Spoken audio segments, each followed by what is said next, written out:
রাত পোহালেই ত্রয়োদশ জাতীয় সংসদ নির্বাচন কেন্দ্রে কেন্দ্রে পাঠানো হচ্ছে নির্বাচনী সরঞ্জাম।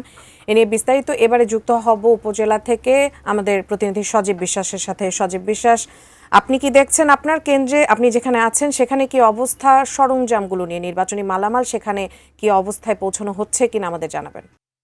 উজমা, নির্বাচনী যে সরঞ্জাম সেটি কিন্তু এই গোপালগঞ্জ, আমি এই মুহূর্তে রয়েছি গোপালগঞ্জ সদর উপজেলায়।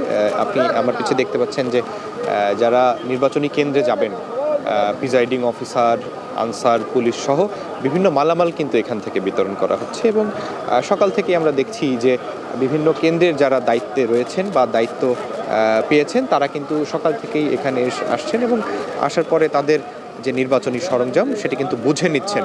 এবং আনুষ্ঠানিক যে সরঞ্জাম বিতরণ সেটি কিন্তু আধ ঘন্টা আগে অর্থাৎ 11টা থেকে বিতরণ করা শুরু হয়েছে। এবং আরেকটু যদি বলে রাখি যে গোপালগঞ্জে যে সংসদীয় 3টি আসন রয়েছে, সেই সংসদীয় 3টি আসনে কিন্তু ভোট কেন্দ্র রয়েছে 397টি ভোট কেন্দ্র রয়েছে। এবং একযোগে কিন্তু এই সকল ভোট কেন্দ্রগুলোতে কিন্তু এই নির্বাচনী যে সরঞ্জাম সেগুলো কিন্তু বিতরণ করা হচ্ছে। কি বুঝলেন ভাই?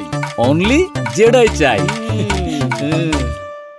প্রত্যেকটি উপজেলা থেকেই বা উপজেলা চত্বর থেকেই এই সকল ভোটের যে মালামাল সেগুলো বিতরণ করা হচ্ছে। আমরা সকাল থেকেই দেখেছি যে আইন শৃঙ্খলার পক্ষ থেকে আনসার, পুলিশ এবং নির্বাচনী ডিউটি বা নির্বাচনী কেন্দ্রে যারা ডিউটি করবেন তারা কিন্তু এই উপজেলা সদরে বা উপজেলা চত্বরে এসে ভিড় করছেন।